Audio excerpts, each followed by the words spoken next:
Good afternoon, ladies and gentlemen. I'm Jim Knotts, and on behalf of the Vietnam Veterans Memorial Fund, I would like to welcome you to our annual Memorial Day ceremony at the Wall. Before we begin, I'd like to recognize some of our guests here today. First, welcome home to all of our Vietnam veterans.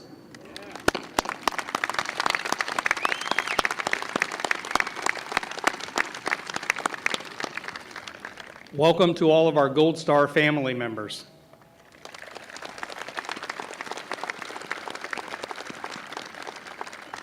Welcome to all of the folks in town for Rolling Thunder. Rolling Thunder was founded over 30 years ago, and the event is actually a demonstration and protest to bring awareness and accountability for POWs and MIAs left behind. While it has been announced that this year will be the last national event, we hope Rolling Thunder will continue to hold the annual Run for the Wall. Regardless, we welcome you all here.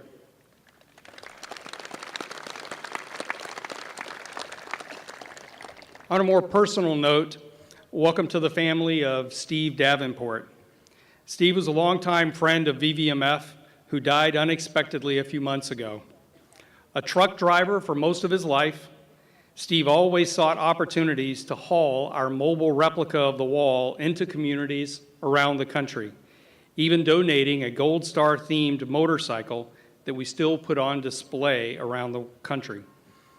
I knew Steve to be a kind and honorable man who was proud to have served his country during the Vietnam War. And on this Memorial Day, the staff and I feel his absence, and we want his family to know that Steve will continue to be missed. To begin our ceremony, I'd like to introduce our chaplain to provide today's invocation, Lieutenant Colonel Todd Wolf. Thank you, sir.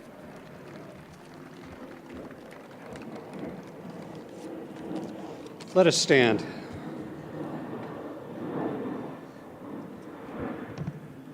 Dear Lord, please be in our midst. As we commemorate those who have fallen while serving in uniformed services, bless their memory and care for their surviving relatives.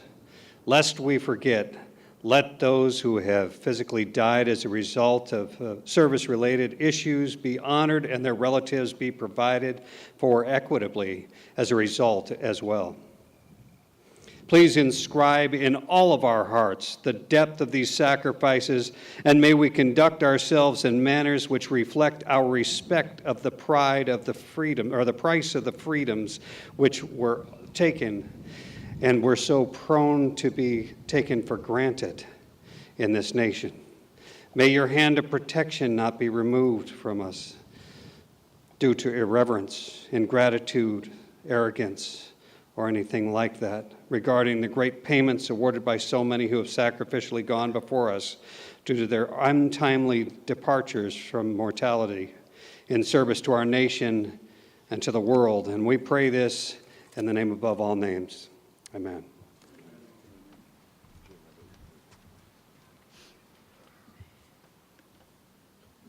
Please remain standing and welcome the Marine Corps Color Guard for the presentation of the colors. Please remain standing until the colors have departed. Color Guard, present the colors.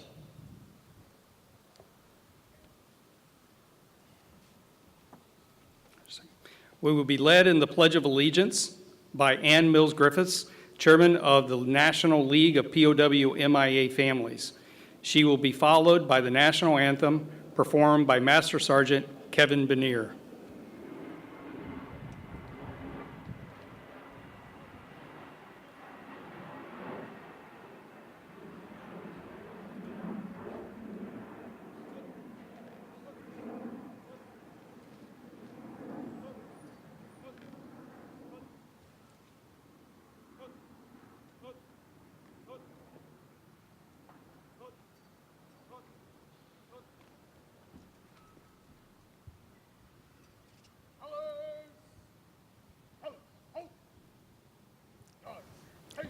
Please join me in the Pledge of Allegiance to our flag.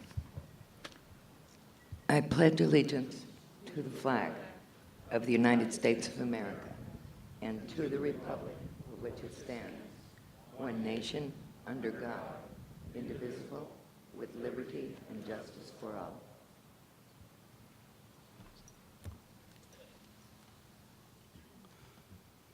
Oh, say, can you see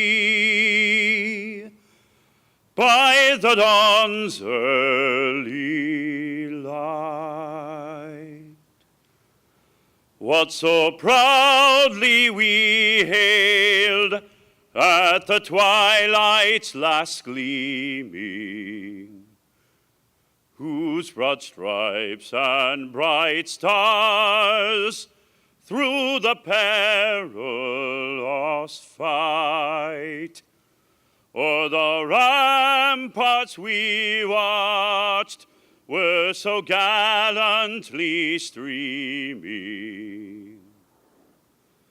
and the rocket's red glare, the bombs bursting in air, gave proof through the night that our flag was still there. Oh, say, does that star-spangled banner yet wave o'er the land of the free and the home of the brave?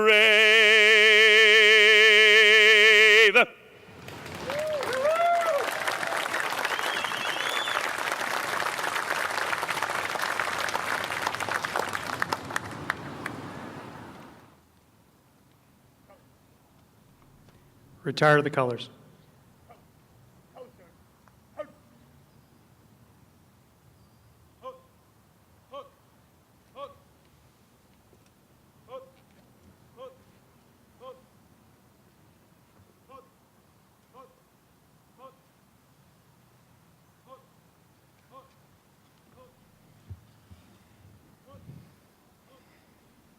Everyone, please be seated. Thanks to Ann and also Master Sergeant Bernier. This is not the first time that we've had the honor of having Master Sergeant Bernier sing our national anthem here, but we actually have requested the Corps assign him permanently to this position. The Commandant and I are still going back and forth on that one, so hopefully I'll have some good news for you at Veterans Day. The National League of POW MIA Families is commemorating its 50th anniversary this year. That's 5 decades of dedication to our prisoners of war and to repatriating our missing and returning, all recoverable remains of those who served in Southeast Asia. Anne, now a Gold Star sister, as her brother was recovered last year, will be a part of our reading of the names in a few moments. She is escorted today by retired Air Force Major General Kelly McCaig, who currently serves as the director of the Defense POW MIA Accounting Agency. Anne's brother was lost in a 1966 aircraft crash over water. There was little hope he would ever be recovered. However, through the work of DPAA, he was recovered and returned home. They do amazing work, and we want to recognize DPAA for their work and the League for its extraordinary efforts for 50 years in standing for those who served.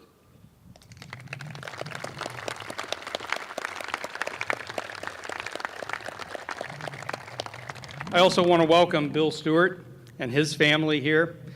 Bill's father was the bombardier navigator on an Air Force F-4 mission deep in enemy territory over North Vietnam when his aircraft was lost and its crew was listed as missing in action. We will read his father's name as well in just a few moments. Welcome, Bill. In addition to the League of Families anniversary, this year also marks the 35th anniversary of the three servicemen statue dedication over to my right, and we'll do more to commemorate this anniversary at Veterans Day. And finally, this is the 15th anniversary of the addition of the In Memory plaque to our memorial site, which is behind you next to the three servicemen statue. Joining me on the stage is Sharon Hobbs with the Associates of the Vietnam Veterans of America. Sharon and AVVA initiated an 8-year effort to improve the plaque. The Vietnam Veterans Memorial Fund partnered on that effort several years ago, and I'm happy to say that together we were able to rededicate the plaque in a ceremony earlier this morning. I invite you to stop by and see it. For those of you who are not aware, the plaque was added in 2004 to recognize the service and sacrifice of Vietnam veterans who served, returned home, and later died as a result of their service. While their names do not meet the criteria to be added to the wall, we honor and remember them with the plaque and through our online honor roll. The day before Father's Day next month, we will add 534 people to our In Memory honor roll. More information is available in your printed programs and online. Each year, the Vietnam Veterans Memorial Fund holds a ceremony in partnership with the National Park Service. Please welcome Jeff Reinbold, Acting Superintendent of the National Mall and Memorial Park.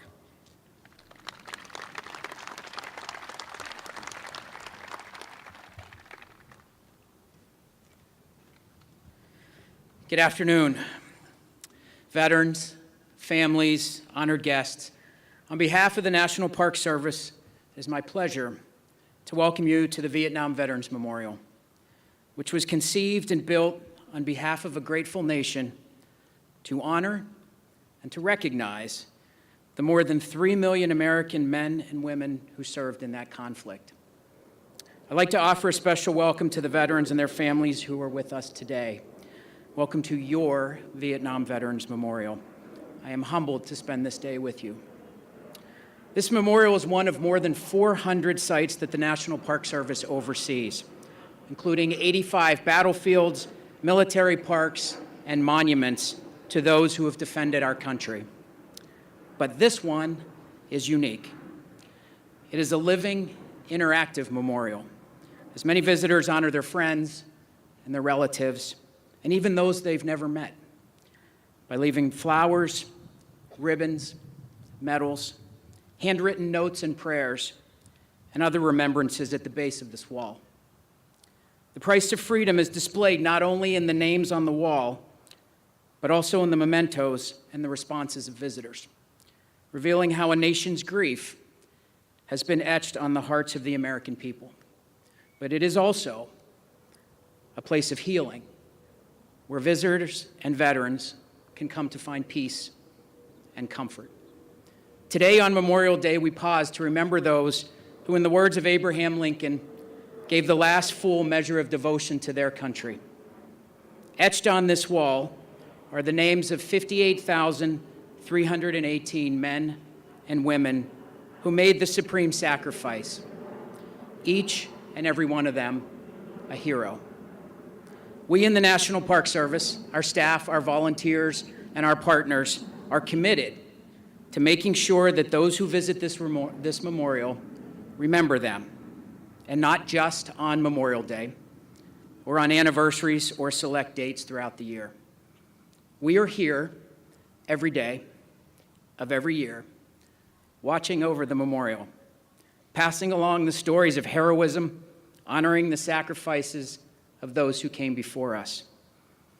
The National Park Service is in the forever business, ensuring that this place will be protected in perpetuity, so that when your grandchildren's grandchildren visit, and those after them, we will still be here, sharing the stories of heroism and explaining how the America that we know and the blessings that we enjoy were shaped by the names on this wall.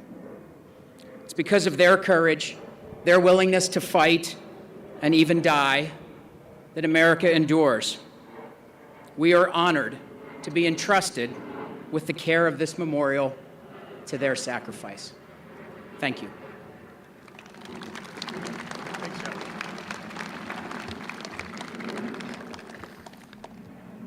You know, Memorial Day is about remembering those who made the ultimate sacrifice and our promise to never forget them. The Vietnam Veterans Memorial Fund remains committed to keeping that promise. There are many Gold Star family members with us here today, and we thank them for joining us. Although we're within the window to commemorate the 50th anniversary of the Vietnam War, its impact is still felt today by many people in many different ways. Some families whose loved one's status was unknown for 5 decades have been accounted for, while another 1,589 families are still waiting. Daughters and sons remember their fathers. Family members remember their lost loved ones. Thousands who returned home have since died as a result of their service.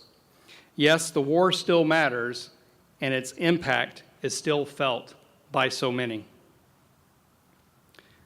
General McCaig and General Bannister, would you mind escorting your visitors today?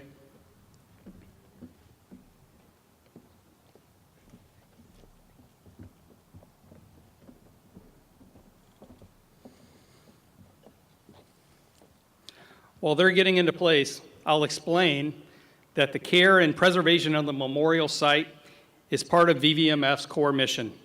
Each year, the Department of Defense directs the Park Service to add names or make status changes to the wall. As their official partners, it is actually the Vietnam Veterans Memorial Fund that makes those changes early in May. Today, we'll welcome home 9 service members on the wall who were repatriated in 2018.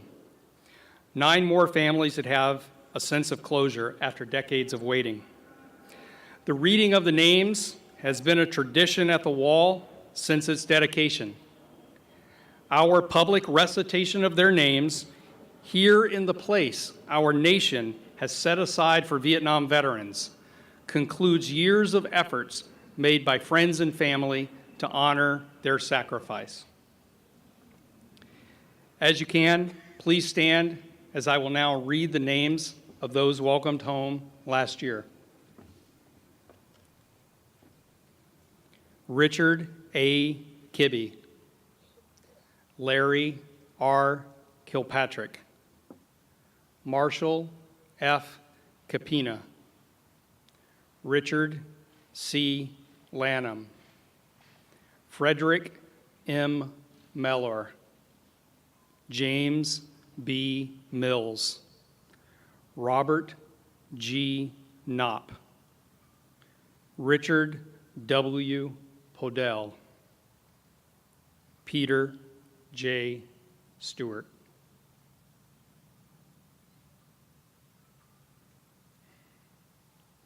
Please be seated.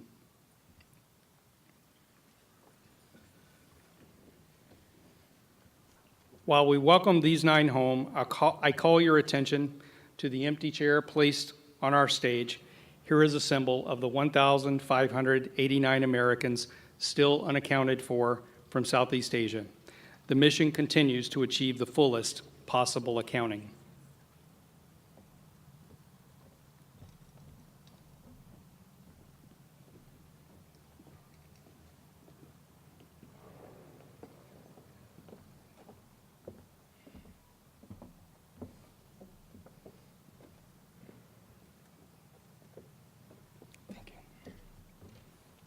Thank you for giving these family members a moment to be with their loved ones today.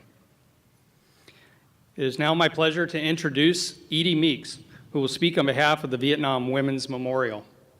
Edie spent July 1968 to July 1969 at hospitals in Saigon and Pleiku. She also served for 15 years on the board of the Vietnam Women's Memorial Foundation. Currently, she is on the board of directors for the National Purple Heart Hall of Honor and PFC Joseph P. Dwyer Vet-to-Vet Women's Program. Ladies and gentlemen, Edie Meeks.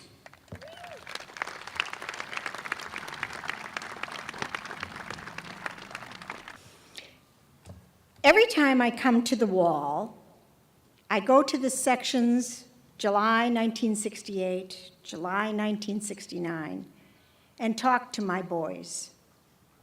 One summer evening, I was here in DC at the wall, and tears started flowing from my eyes. I kept whispering, "I'm sorry. I'm so sorry. Sorry that I couldn't save them all. Sorry I couldn't stop the war. Sorry they would never get to be older than 18, 19, or 20. Sorry they would never make love or get married or have children. Sorry their brothers and sisters would never joke with or tease them, and their mom and dad would never hug them again." One of the reasons I joined the Army Nurse Corps was because my brother joined the Marines. And if anything happened to him, I wanted to be able to be there for him. Then he told me the Navy took care of the Marines. I'd worked in emergency rooms and intensive care units, so I was sure I could handle anything. Little did I know that every soldier I cared for was my brother. The average age was between 18 and 22. My brother Charlie was 19, and my brother Tom was 22. He was the Marine. I could see their sense of humor, quick wit, kindness, and sense of brotherhood for one another. I could see their potential. I saw all of this day after day as I cared for their torn and shattered bodies. There was a young soldier. He was a big guy. He looked as if he had played football. He had lost both legs, one arm, and possibly his sight.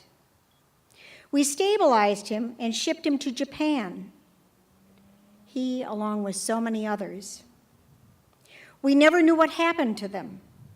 Did they survive? Live a good life? Were they happy? 12 hours a day, 6 days a week, I worked in the intensive care unit. One of the soldiers who haunted me after I came back was a young man from Kansas. He came to us with severe abdominal wounds. He was fighting so hard to live. He asked me to read him a letter from home. It told of his father pheasant hunting with the family dog and news from the area. At the end, his mother wrote, "We're so proud of you, son." 3 days later, he died. As the days went by, I became more and more angry. Angry at the Army, who seemed to be throwing my boys away. Angry at our government for putting my boys in harm's way for what seemed like no good reason. I had no place to put the anger, so I just shut down. After 6 months in Saigon and 6 months in Pleiku, it was time to go home. The last night in Pleiku, the hospital compound was rocketed, as usual. 24 hours later, I arrived in San Francisco. The nurses coming into Vietnam told us to change into civilian clothes as soon as we got stateside. The reception for a person in uniform was not kind. I took off my fatigues and I threw them in the trash. For years, I never spoke of being in the service until Diane Carlson Evans, my hoochmate and lifelong friend, called and asked me to help with the Vietnam Women's Memorial. It was dedicated Veterans Day 1993, and for the first time, I felt so proud to have served. One Memorial Day, Rolling Thunder, New York Chapter 3, found me. They took me under their wing. I felt safe. I didn't have to talk or explain. They welcomed me, and with the loud roar of the motorcycles and the quiet of my heart, I began to heal. Today is Memorial Day. We must remember not only those who died in combat, but those who came back, yet whose youth and joy and trust in the government was crushed by war. We who go to war come back different people. We speak a language only our fellow veterans can understand. To us, the names on the wall are not just names. They are people we knew. If all of the men and women who died because of that war, Agent Orange, suicide, wounds of the body, mind, and heart, were on the wall, the wall would extend down the mall. After speaking at a Memorial Day service for 9/11 first responders, a gentleman came up to me and he said, "My mother was a nurse in World War II, and she always spoke of her boys." If you come under the care of a military nurse, you become our boys, our brothers. We love you. Thank you.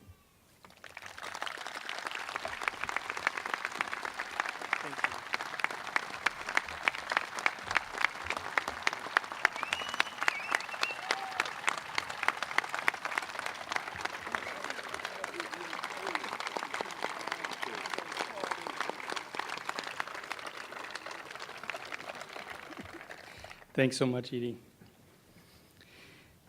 It is now my pleasure to introduce today's co-keynote speakers, two Gold Star daughters. Brigadier General and Dr. Bannister is the Deputy Assistant Director, Education and Training, Defense Health Headquarters, Falls Church, Virginia.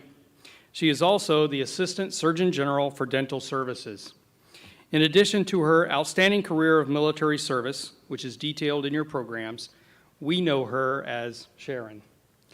She is one of the yellow hat volunteers, like you've seen at the wall here before the ceremony started, who help visitors find names and understand more about the war and the memorial. Her sister, Rebecca Rusch, also comes to the wall to volunteer as often as she can. But if you read about her in your program, she's pretty hard to catch. She's a professional athlete and 7-time world champion cyclist, an author, a motivational speaker, a firefighter, and a movie star. The film Blood Road documented her 1,800-kilometer trip biking the Ho Chi Minh Trail into Laos to the site of her father's crash. Their father, Stephen Rusch, is remembered on Panel 2 West, listed as missing for more than 35 years. He was recovered and was buried at Arlington National Cemetery in 2007. Ladies and gentlemen, please welcome Brigadier General Sharon Bannister and Rebecca Rusch.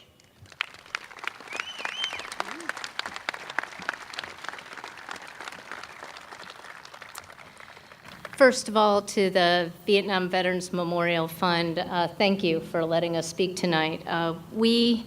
Today. We've had very different journeys, but the destination was the same place. We really wanted to get to know our dad better.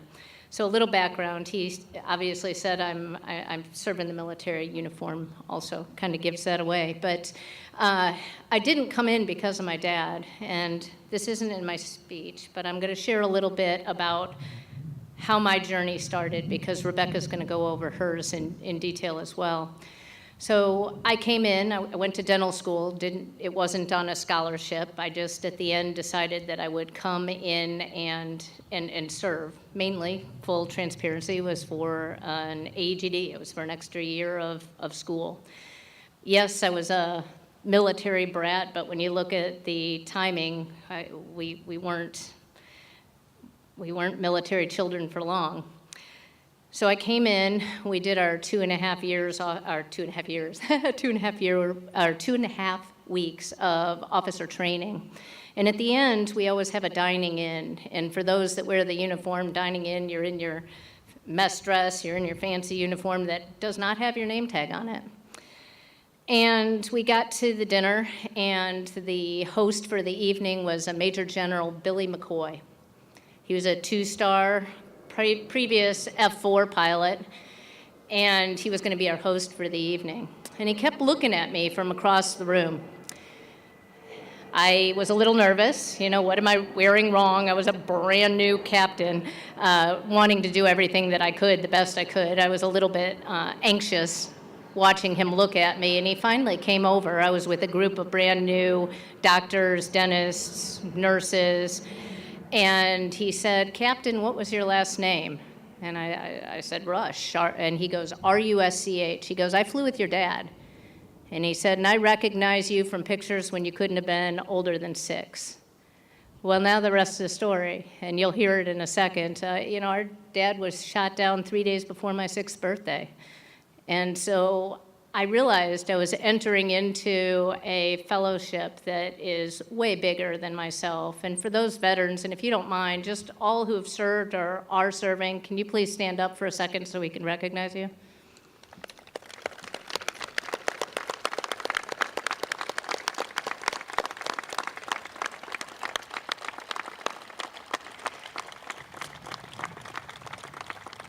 We owe all of you so much, and for the Vietnam veterans, I know that you haven't always been thanked. One of the reasons I volunteer is because you need to be thanked. I want to be there. I want to hear your stories. And I know that the Vietnam War, you can talk about the war, whether you agree with it, whether you disagree with it. It's the names on the wall that make this memorial so incredibly special. Now, for those of you that do know me, and some of you have been forced to listen to my talks before, I am not a scripted person, but today is really important. I don't talk on Memorial Day. It's a hard day for me. I'd love to say that you get over it over time, but you really don't. The hurt is there all the time, and I want to make sure that what I say recognizes the 58,000 new number, 276 people on the wall. We recently went through an audit and cleaned up the number, so I had to remember, which is a little difficult. But I'd like to share a couple words with me, and then I'll hand it off to Rebecca to share her part of the journey, just to set the stage. In the early morning hours of March 7th, 1972, an F-4 ship took off from Da Nang Air Base, Republic of South Vietnam, on an armed reconnaissance mission over southern Laos. The number 2 aircraft, call sign Gunfighter 61, was cleared to attack 2 enemy trucks at 0655. Unfortunately, the target wasn't completely destroyed, so they were cleared for a second run. The lead aircraft lost Gunfighter 61 in the early morning haze. Enemy ground fire was heavy, and second later, the flight's lead saw a fireball over the great jungles of Laos. Of note, both targets were destroyed. On that hazy morning in March, First Lieutenant Carter Howell and my dad, First Lieutenant Stephen Rusch, proud airmen assigned to the 4th Tactical Fighter Squadron, 366 Tactical Fighter Wing, disappeared.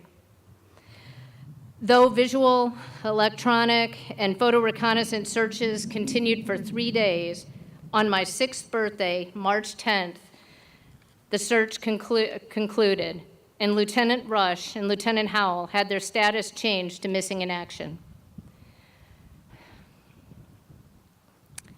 No words can explain the years to follow. The uncertainty was always there. What if my dad had died on impact? What if he'd been captured and tortured? Or what if he got lost in the jungle, injured, alone? Years of dreams and many nights of tears, fading hope, and an aching heart that never heals. It's what the families, friends, and brothers and sisters in arms of MIA and POW, soldiers, sailors, airmen, and Marines feel when they are left alone to create their own stories.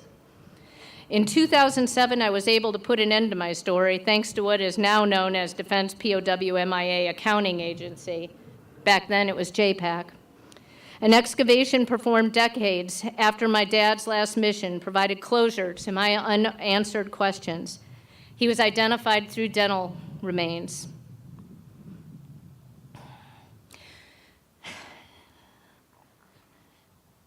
The dental remains were found at the crash site, and I was blessed to have the honor to go be his escort, bring him home from Hawaii to Arlington National Cemetery, where he rests today.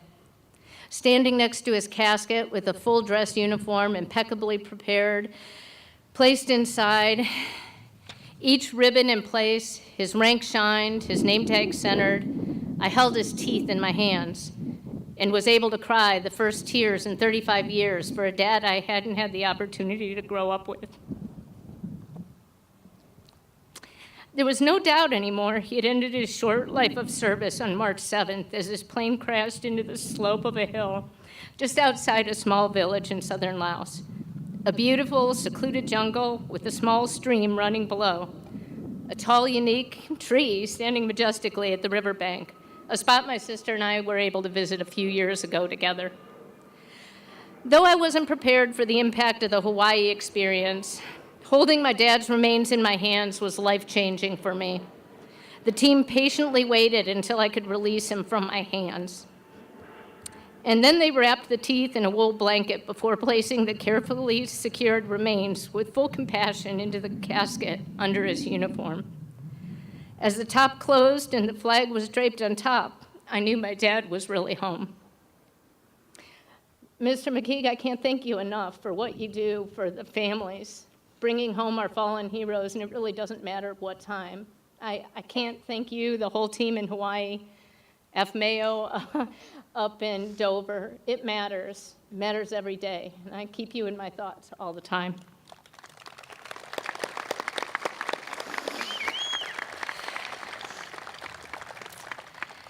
This year, we are fortunate to change an additional 9 crosses on the wall to diamonds, welcoming home 9 more of our heroes who gave the life for our country, several of the families who you were able to meet earlier today. But there's still many who have not returned and whose stories still need an end. As we pause today in remembrance for our fallen, including the 58,276 names on the wall behind us, I'd ask you to think of those who are still missing, and please keep them, their families, and their friends in your thoughts and hearts. Never let them be forgotten.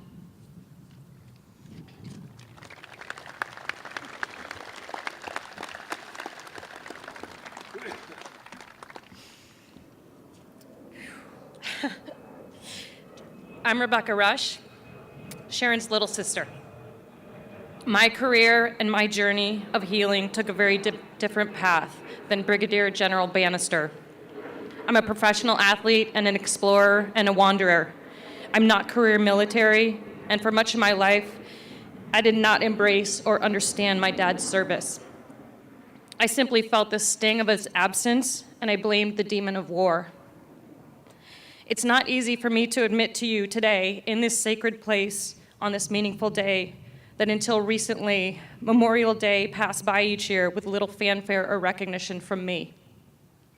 It's not that I didn't care or respect the loss of so many incredible men and women. It's just that I didn't want to commemorate the painful fact that my dad was gone. Like my sister, like so many of you, I had the same gaping hole in my life from a father who went missing. He was shot down when I was so young that I didn't remember him. So I really struggled to mourn a man that I never knew. Then the dreams started. Reoccurring dreams about meeting him one day and telling him all about my life. I would tell him who I was, what I'd done, what I'd become. The questions started too, the same questions my sister had. Was he alive? Did he suffer? Was he ever coming back? But we never talked about it. We suffered silently, privately, alone. In 2007, when his teeth were finally identified from the crash location, I did not find closure like so many people said would happen. Instead, when I learned that he died 47 years ago in the jungle near the Ho Chi Minh Trail, that's when my relationship with my dad really began. Knowing what happened to him that day was not an ending, but a beginning. Not closure, an opening. Dad's remains came home, and the symbol next to his name on this memorial was changed to a diamond. An Air Force service in Arlington welcomed him back. His journey was over, but mine was just beginning. My journey to finally get to know him, and so I went searching. As a professional athlete and cyclist, I went to find my dad and connect with him in the only way I knew how, by riding my bicycle to the place where he died. With maps in hand, I embarked on an arduous physical and emotional journey, a pilgrimage. I went to ride my bike 1,200 miles, the entire length of the Ho Chi Minh Trail, through Vietnam, Laos, and Cambodia. The very path that the Vietnamese soldiers took nearly a half century ago. The map coordinates that were recorded for his crash in 1972, it was like a magnetic force that was pulling me there. What I found there deep in the jungle were pieces of his F-4 Phantom plane. I found a beautiful old tree next to a stream along a hillside. I also found his spirit there. In that place, I felt close to him for the first time in my life. I could finally hear the words that he had written in his letters. I could finally hear the voice that he sang in his songs. He was speaking to me, and I was finally listening. I also found villagers who remembered the crash that day and had assisted in searching for his remains and respectfully burying the bodies of my dad and Lieutenant Carter Howell. They welcomed me and shared tears of emotion, even though we didn't speak the same language and supposedly we were on opposite sides of this conflict. I also found a missing piece of myself and a new understanding of Dad's message to me. He had brought me all the way there to teach me about healing and forgiveness and compassion. The Buddha says, when the student is ready, the teacher will appear. That ride was 4 years ago, but the journey continues to open my eyes and my heart and strengthen my relationship with him. There is no longer a gaping hole in my life that was left by him. That space is being filled. I finally got to know my dad through the trail, through the villagers in Laos, through veterans who served alongside him, through my family who finally opened up and talked, and through total strangers who've also lost someone, strangers like you. I've come to understand and appreciate his service, my sister's service, and the service of so many other veterans. Even though he is physically not here, my dad is teaching me every day to forgive and to connect. So while I used to shy away from Memorial Day services or spending time at the Vietnam Veterans Memorial because it left me feeling empty and sad and hollow, now that same powerful magnetic pull that took me all the way to Laos, it pulls me here. My dad draws me here, my sister draws me here, but also you, the sons, the daughters, the mothers, the fathers, the aunts, the uncles, you draw me here. We're all pulled here by an invisible force. I've come to understand and cherish the powerful bond that connects us through our shared stories. I've been humbled to volunteer at the wall and hear your stories, feel your embrace, and connect with you. I now realize I'm a part of an incredible family that I didn't know I had. Through the loss of one family member, I've gained thousands more.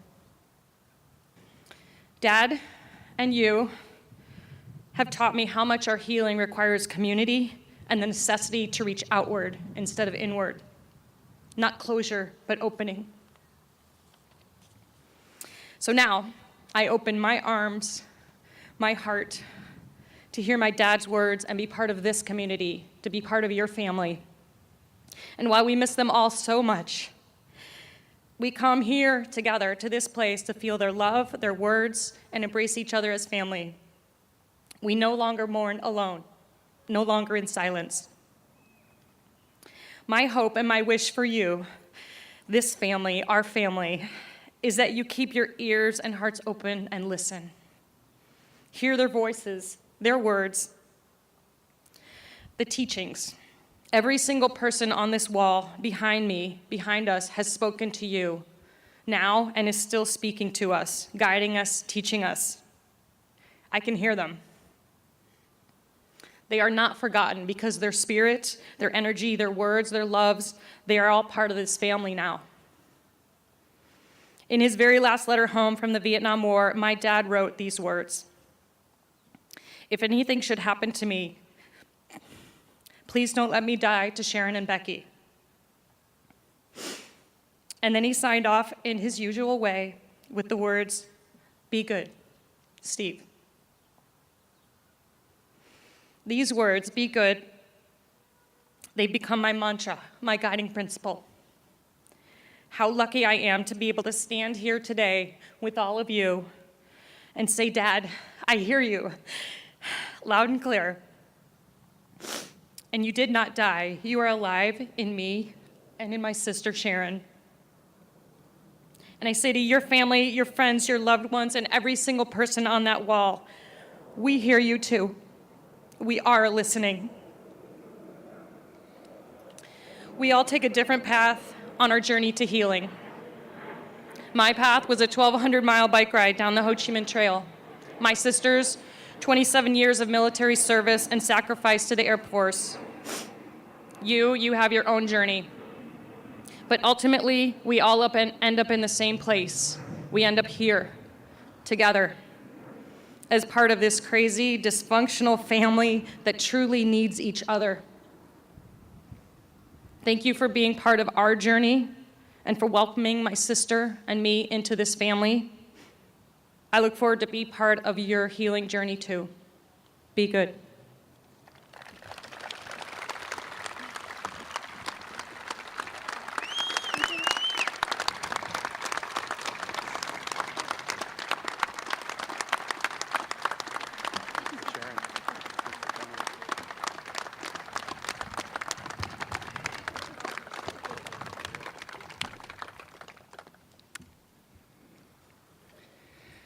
Thank you, ladies.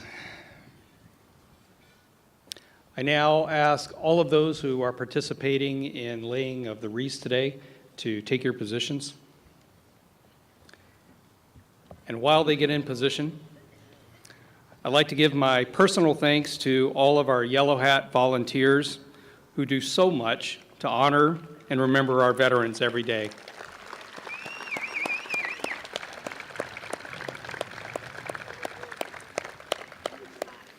And to the staff of the Vietnam Veterans Memorial Fund for their hard work all year long.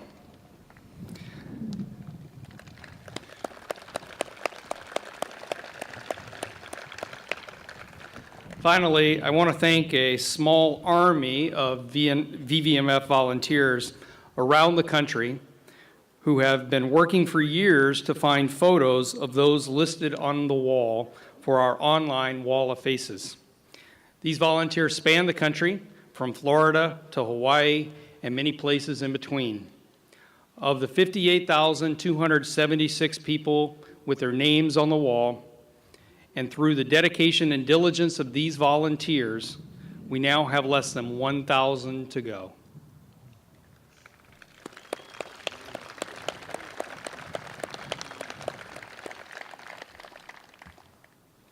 Now, allow me to direct your attention to the representatives of several of our nation's leading veteran service organizations as they join us in the laying of the wreaths in honor of the fallen.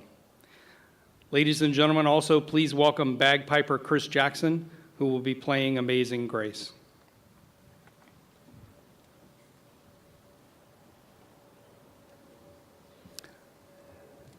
Laying wreaths, National Park Service.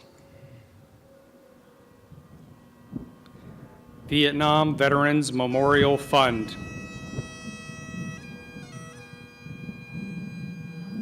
Vietnam Women's Memorial.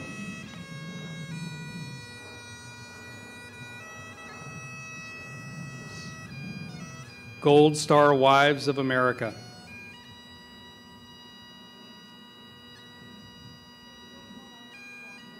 American Gold Star Mothers.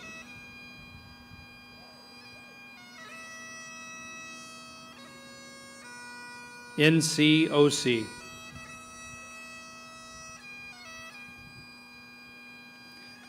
Disabled American Veterans.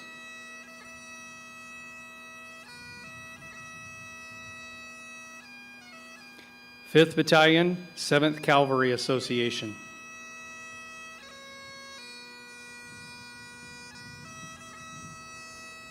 Vietnam Veterans of America. Scottish American Military Society.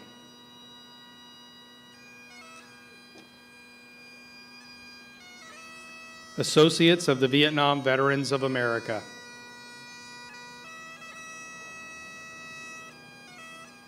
'28th Infantry Regiment Association, the Black Lions.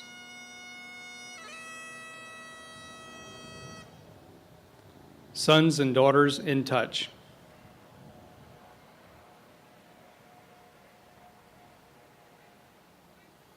'25th Infantry Division Memorial Association.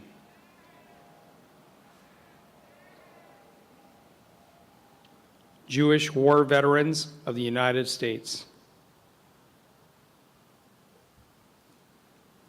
AMVETS. Verizon Veterans Advisory Board.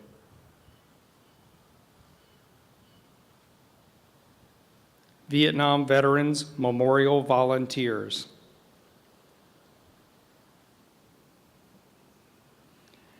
National League of POW MIA Families.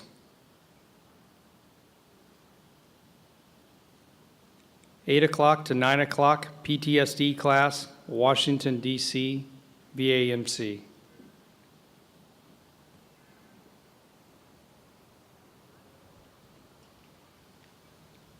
U.S. Army OCS Alumni Association.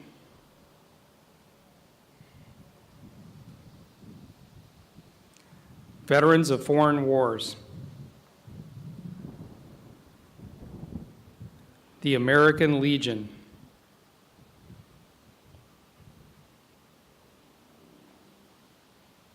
First Marine Aircraft Wing Association.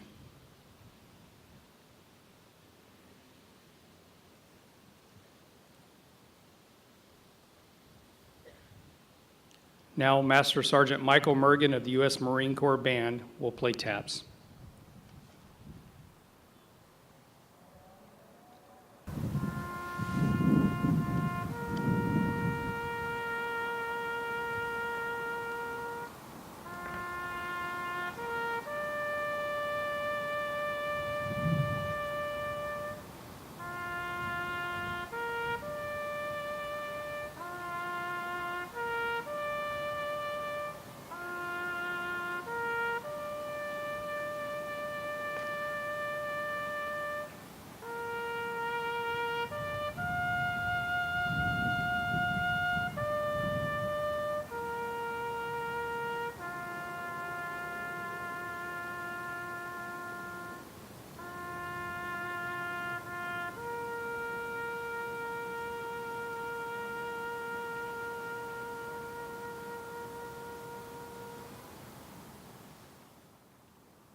I would ask that you all please remain standing until the Park Service Honor Guard has departed.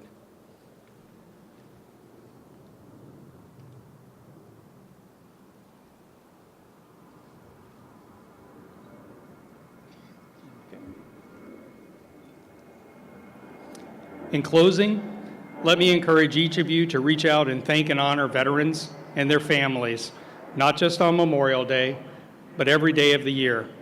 Thank you all for coming. That concludes our ceremony.